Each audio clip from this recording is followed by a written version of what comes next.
టన్నుల కొద్దీ యాపిల్ పళ్లను లూటీ చేశారు. రోడ్డుపై అదుపు తప్పి యాపిల్ పండ్ల లోడుతో వెళ్తున్న డీసీఎం బోల్తా పడింది. దాంతో ఇదే లక్కీ ఛాన్స్ అనుకుని ఆ చుట్టుపక్కల ఉండే జనమంతా యాపిల్ పండ్లను అక్కడి నుంచి మాయం చేశారు. ఫ్రీగా వస్తే దేన్ని వదలరని మరోసారి రుజువు చేశారు. ఈ ఘటన మహబూబాబాద్ జిల్లా తొర్రూరు మండలం మాటడు గ్రామంలో జరిగింది. వారంగల్ ఖమ్మం జాతీయ రహదారిపై ఈ దిగ్భ్రాంతికర ఘటన చోటు చేసుకుంది.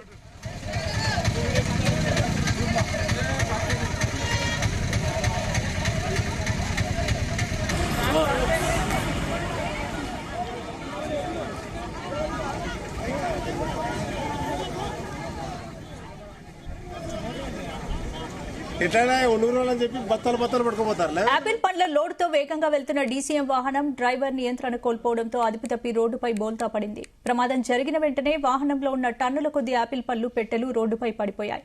డ్రైవర్ను కాపాడడం లేదా సహాయం చేయడం పక్కన పెట్టి అక్కడ ఉన్న స్థానికులు, చుట్టుపక్కల గ్రామాలు ప్రజలు పెద్ద సంఖ్యలో ఘటనా స్థలానికి చేరుకున్నారు.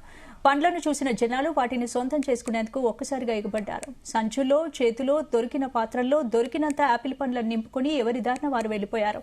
చూస్తుండగానే నిమిషాల వ్యవధిలోనే ఆ డీసీఎం లోడు మొత్తం లూటికి గురైంది. లారీ యజమానికి భారీగా ఆర్థిక నష్టం వాటిల్లింది. ఇక సమాచారం అందుకున్న పోలీసులు ఘటనా స్థలానికి చేరుకుని ట్రాఫిక్ ను పునరుద్దరించారు.